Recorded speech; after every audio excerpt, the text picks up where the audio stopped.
So, hello there again. I wanted to try something new here.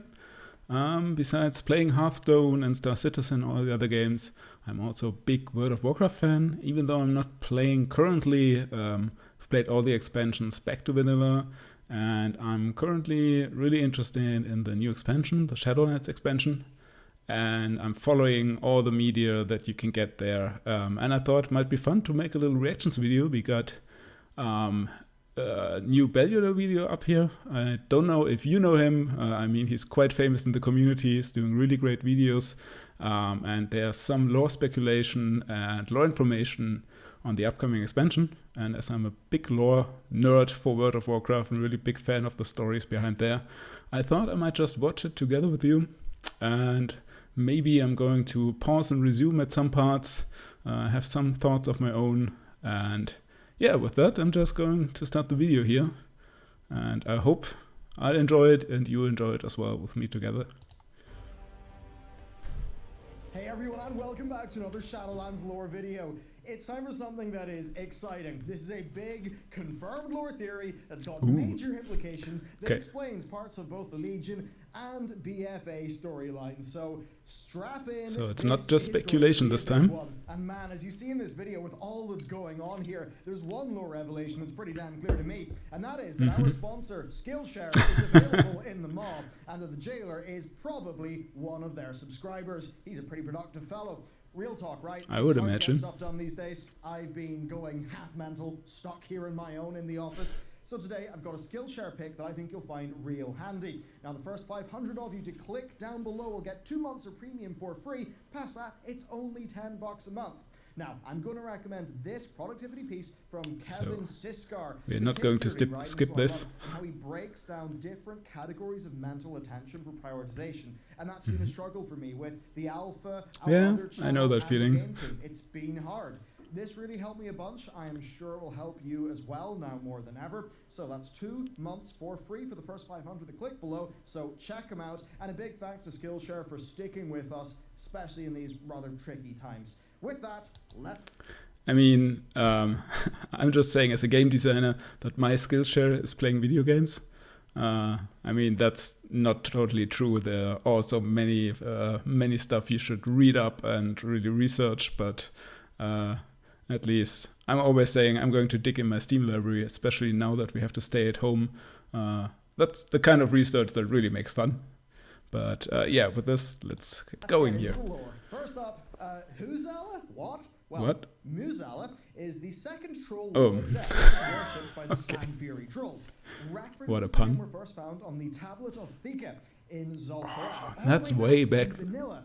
Yeah, that's how long Huzala's actually been hanging around for. I haven't followed that story that long. This plotline actually does extend back potentially a fair bit. Now, our first proper description of him came via Warcraft Traveler, where I didn't read that. Described as having a massive, shadowy, shifting form. Now, in that novel, which happens around the same time as Mists of Pandaria, he threatens to consume all life on the planet. Later, he actually appears to the protagonist of those novels in a vision, along with a Dreadlord, again, threatening to consume all life in Azeroth. But outside of that book, since then, we only really had one other reference. Really feel I have to check out these graphic novels as well. I mean, I've read all the books. Some are better than the others, but I've ignored all the comics and graphic novels so far because, well, they didn't felt like the real thing to me, but maybe I should change that at some point. To him, and that came in Battle for Azeroth, where in Dazara Lore's Sand Fury Troll Enclave, there is a shrine to Muzala. So that's who Muzala is. So with that done, well, why is he relevant here? It has been revealed via Shadowlands data mining that Muzala was the spirit who whispered to Vol'Jin on his deathbed. Well, we got finally confirmation on that then. That's nice. I mean, there has been speculation for years who really made Sylvanas the war chief. I mean, when Vol'Jin died and he just announced, oh, okay, you're going to be the war chief now. Everyone was wondering, okay, that wasn't his idea, where that came from. So I wonder what was the plan behind that. So Muzala is in some kind of relationship to Sylvanas then, I guess. So he's probably a bad guy then, right? Yes. Whole thing's Muzala's fault. He is the one who suggested Sylvanas as the next war chief. The battle for Azeroth, it's on Muzala. Or is it? Because not really. Muzala appears to be in league with the Jailer, the primary antagonist of the Shadowlands expansion. Okay, so in the same he's only another puppet. Between Muzala and Vol'Jin, we also learn that Muzala would have tortured Vol'Jin for eternity, if not for someone's intervention. Well, during Battle for Azeroth, Aegir told us that Vol'Jin had been touched by the hand of Valor. And so far, it seems like that has to be the Arbiter who likely saved the Arbiter. So, Sylvanas was installed by Muzala, but almost certainly on the Jailer's behalf. Indeed, Vol'Jin actually suspects as much.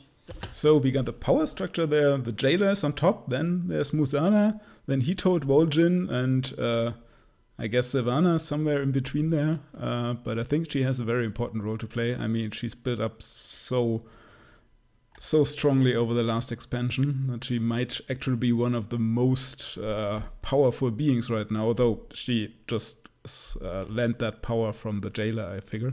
Saying so during his BFA dialogue. Okay, Sylvanas then, installed by the Jailer's ally to be the head of the Horde. What was her plan at this stage? Well, it was to subdue Aegir, as we saw in Stormheim, and then to create her own Valkyr. It appears that this was the true plan, or true purpose, but that was thwarted by Gen Greymane. So, why would the Jailer want to remove Aegir from the board? Well, look at the Arbiter, look at the Kyrians, look at Bastion, look at the Halls of Valor, and right back to me. All similar, aren't they? And if the Jailer is the enemy of the Arbiter, it stands to reason that he would want any Titan-aligned beings with death power to be taken out. Now, let's think about that. Who are the most powerful death entities on Azeroth? Bolvar, Aegir, Bomsamdi. Sylvanas tried to take out Aegir in Legion and failed. After patch 8.3 in the Shadows Rise novel, she sends Thanos on a quest to kill Bomsamdi. Then she... I didn't read that one either. Man, I didn't even know that one existed. Takes out Bolvar. So the Jailer's plan was clearly to reduce 2 out of 3? the death power of Azeroth's denizens. Sylvanas did fail task 1. Aegir was fine, but no matter, she had to progress. Did she? Why didn't she try again, though? I mean, I feel she's now so powerful she can do whatever she wants. And she could just try again, and Gen wouldn't stand a chance. She had to follow up the ruinous Legion invasion with a war that would spill more blood.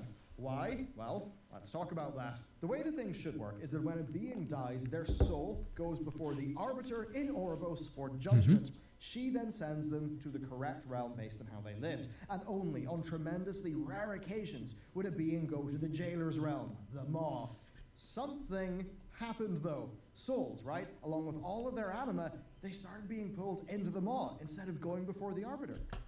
Yeah, I really wonder who's behind that. If that's just some catastrophe that happened there, or some accident, or if someone's actually powerful enough to make that happen.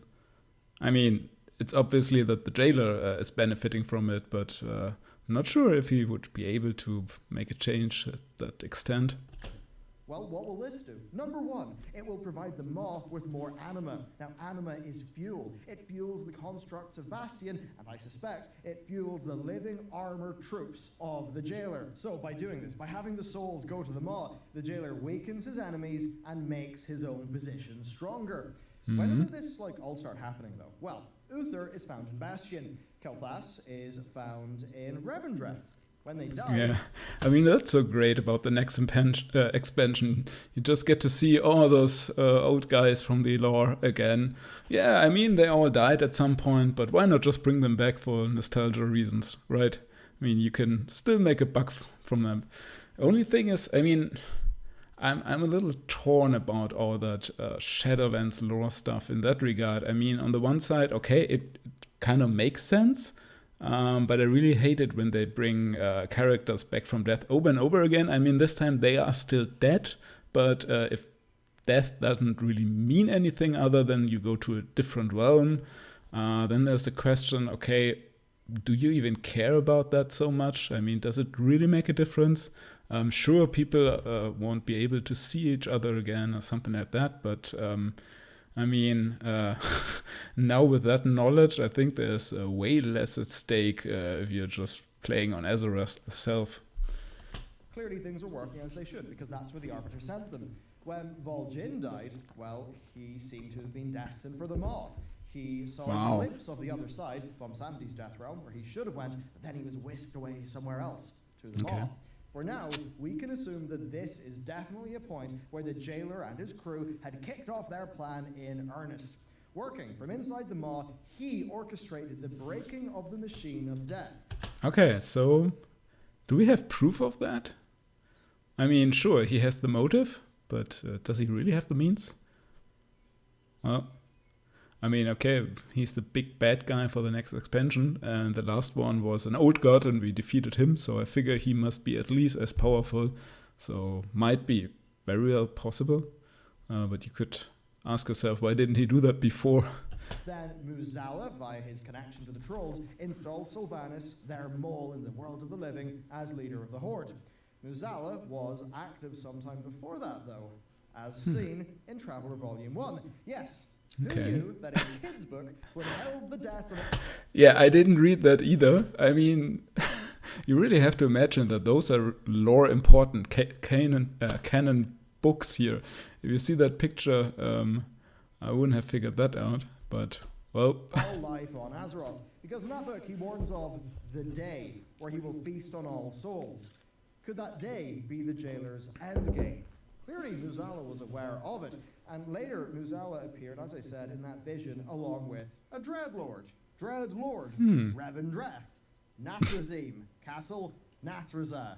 Yes, the Dreadlords have a Revendreth connection, and they could be in this as well. I mean, just look at them. They're vampires. Vampires, Revendreth, Shadowlands. That kind of makes sense. Lord Zarax, he led a group called the Hidden, and the Hidden wanted to prevent Traveller's protagonist from getting the Diamond Blade. Now, this blade was supposed to help him prevent the Darkstorm, which is an event that would basically have unmade Azeroth and killed everyone.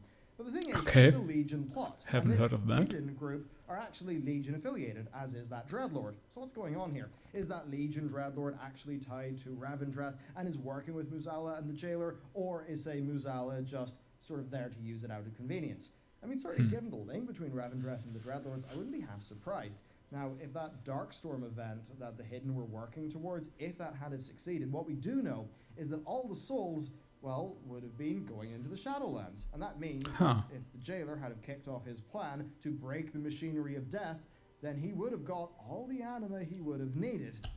Oh, I mean, Sylvanas had the plan, or it was at least rumored that he had the plan. She had the plan to kill as many people as possible, so that so many souls would go to the Shadowlands, and I mean to the Jailer, because all the souls are currently going right into the Maw.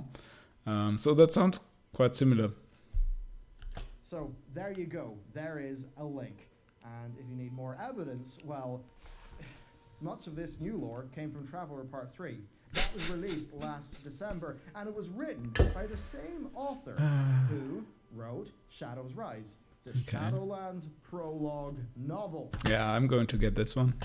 Certainly, we know that when the Legion attacked us in Legion expansion, the machinery of death had broken, leading souls into the Maw. With Kel'Thas being our last confirmed death in a regular Shadowlands realm, well, yeah, the machinery of death could have been broken any time after we killed Kel'Thas. So that actually could mean that this Darkstorm, described in the Traveller series, could have been a part of one of the Jailer's plans. But guess what? That's not all for Muzala. There is yet more.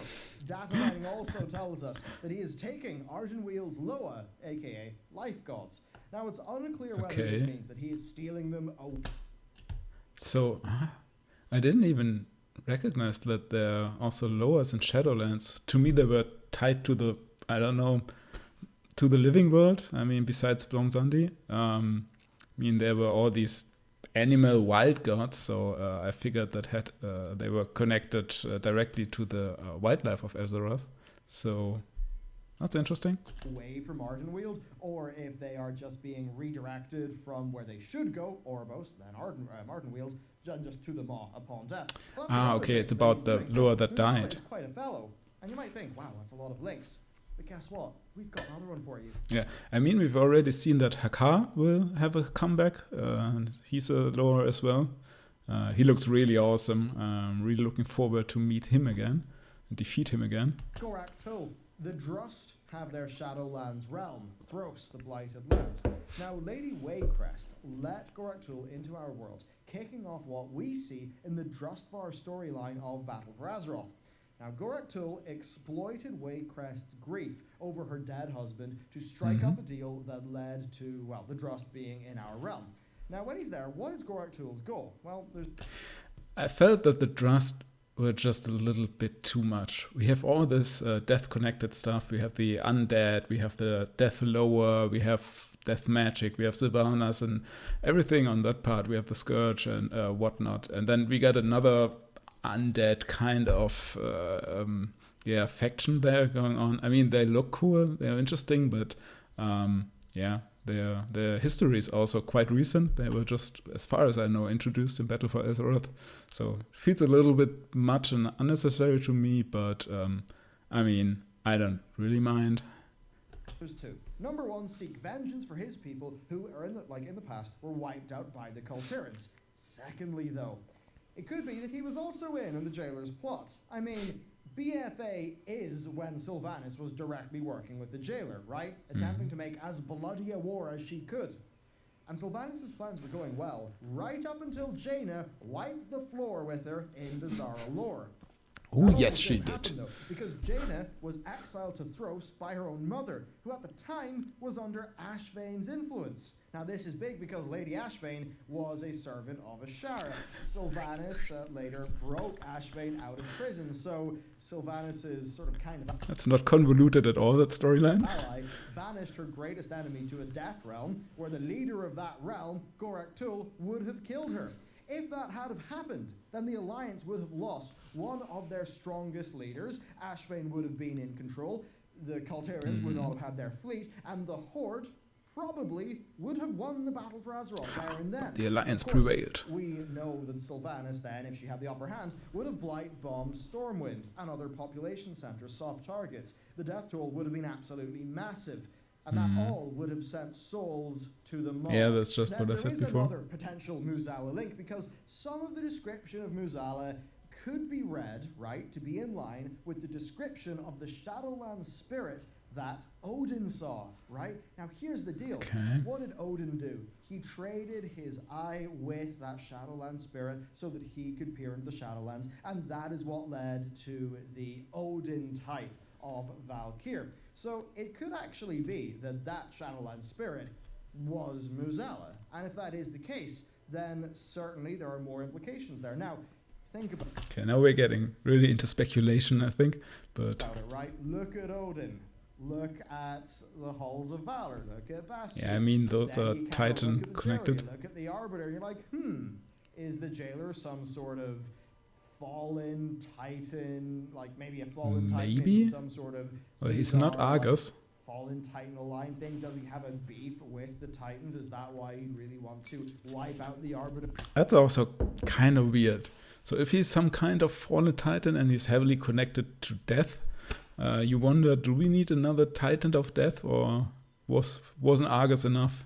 I mean, that was also really strange. They just introduced him and killed him right away, even though he should have had way more impact on the lore. But I mean, they can always come back, right? So who knows? And Bastion and Oribos, which all look very darn Titanic, right? There is a lot of potential story in there. Not very confirmed, but certainly something in a speculation video like this I absolutely have to mention to you. So, that's the Jailer's squad. Sylvanas, Muzala, potentially Goraktul, and certainly more characters that we are yet to meet. And the point of this video is essentially to explain this secretive plotline that's actually led us right into the Shadowlands story. We kind of finally know how it fits together. And you know what? I think that's pretty exciting. I think this is a solid platform upon which we can stand and look forward to the future of this expansion and indeed the game's lore. I hope you enjoyed this video. Thank you very much for watching, and I'll see you next time. Yeah, I mean, I really hope that the storyline in Shadowlands won't be so convoluted. They really try to put too much stuff in BFA. And all the characters they introduced, everything was cut short. There were many plot twists and weird character motivations that didn't make any sense because the plot just demanded characters to make stupid decisions. So I really hope that this will work out a little better, but yeah, I'm skeptical. There are so many plot threads that they still have hanging there, and if they're trying to combine everything together, I mean, it could work out. It could be great. It could be the next endgame, but yeah, looking at past expansions and past storylines, I'm not completely convinced that they will be able to pull it off. And yeah, but besides that, I mean, I'm curious. It's still interesting, and even though I'm also one of the guys that don't like Sylvanas, to see Sylvanas much longer, I really think it was a good decision that they put the jailer just very visible in front of the expansion and said beforehand that this is the bad guy this time, so you don't have to change that all the way around from patch to patch and got confused. You have a clear goal that you can work towards. And besides that, I mean, the Shadowlands themselves, I think, are interesting enough so you want to know more about the world building, about the rules, about the different covenants. They look really cool. Yeah, and I guess we learn more about the story.